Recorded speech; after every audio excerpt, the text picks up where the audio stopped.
Do you have this child?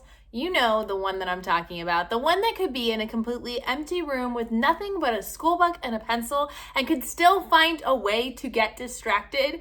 Whether your child has diagnosed ADHD or ADHD type tendencies, today we are going to tackle those different resources that you can utilize that can help your distracted learner learn best. I want to take you through 3 different categories of resources that we use in our home to help our ADHD kiddos, and will hopefully help you too. So let's get started. Our first category of resources is those things that help our children who have a need for movement. The first one is our chair stretch bands. You can get these on Amazon for like a 3-pack or more for fairly inexpensively, and they just stretch along any size chair around the feet. Your child can then use this to bounce off of as just something to kind of fidget with their feet.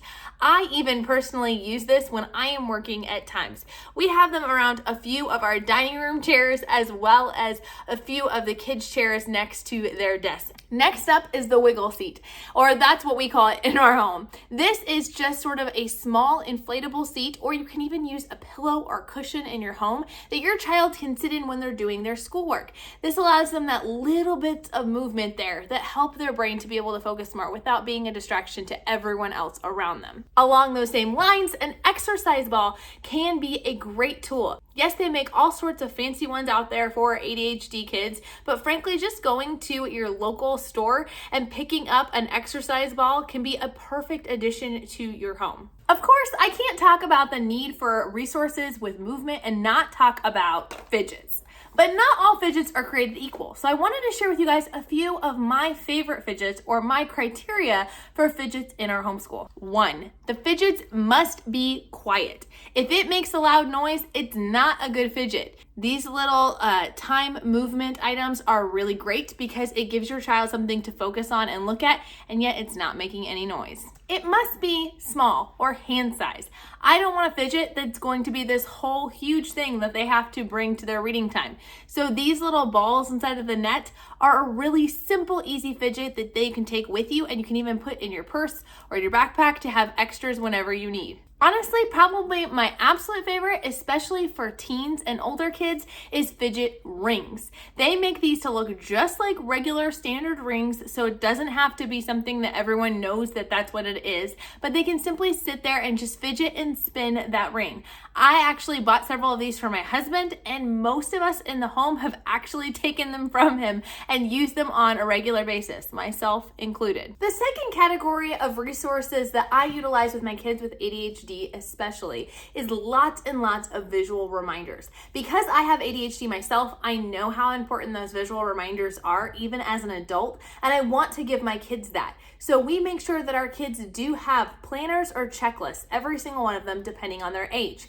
My oldest kids love to use the Not Consume planners, and they have really enjoyed having that checklist to be able to go through and keep track of what they have done and what they have not completed yet. For my younger kids, we use a visual schedule, and I have that available in my Etsy store that I'll link down below for you guys. Or I have it available in the Made to Homeschool community. So instead of buying just that one thing, you can get the membership for Made to Homeschool and have access to not only that particular resource, but all of the resources. There's over 100 different resources on that platform that you have access to for that price. We even use visual checklists for my older kids when it comes to cleaning. You might have noticed this white thing on my wall over here. That is actually a visual checklist that is in every room of my home that breaks down very step by step little pieces of what needs to be done in that room in order for the room to be clean. We actually have even at times taken pictures of the room completed and posted that above the checklist so the kids can compare. If it doesn't look the same, it's not done. For those kids who might have trouble referring back to a checklist and forgetting what they've completed, I highly recommend these keychain holders. It comes on Amazon, and then I got the stretchy arm bracelets to go along with it and printed pictures to put inside of each of her morning tasks that she needs to complete before school starts.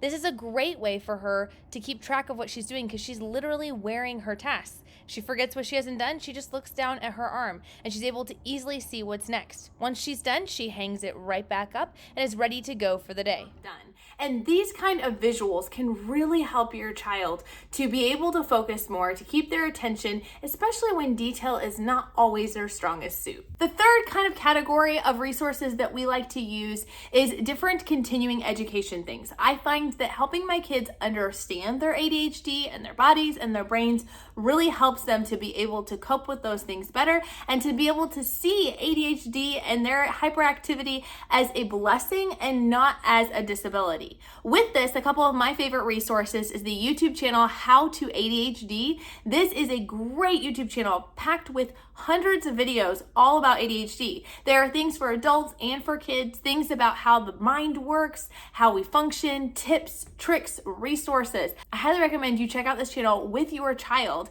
and watch some of the videos and discuss, does this apply to them? Does this not? How could this be helpful? Do you find yourself falling into this scenario very often? If so, let's talk about it. For younger kids, the book from the Abilities and Me series on ADHD is a fantastic picture book for this very purpose. This series goes through a whole bunch of different abilities and shares some of the facts about them, shares some of the things, the struggles, but also the unique talents and giftings that our kids often have who have these abilities. So this is a great book to start those conversations with your kids, to help them to see that they are fearfully and wonderfully made in the image of God. There is nothing wrong with their brains or the way that they are made, and can also help them to be able to learn to work better with the way that God made them. Smart But Scattered is a book for parents, but it's specifically designed to help you with your child who struggles with executive functioning, which almost all ADHD kids or adults do. They have a book for parents to read on how to help your kid. They have one for teens and they have one for adults. So definitely something worth checking out. But this book really breaks down in very easy to understand steps how you can help your child who has executive functioning skills. There are so many practical ideas, and what I loved personally is they would teach a principle or a tip, and then they would give lots of examples in different types of scenarios how you might actually act on that tip.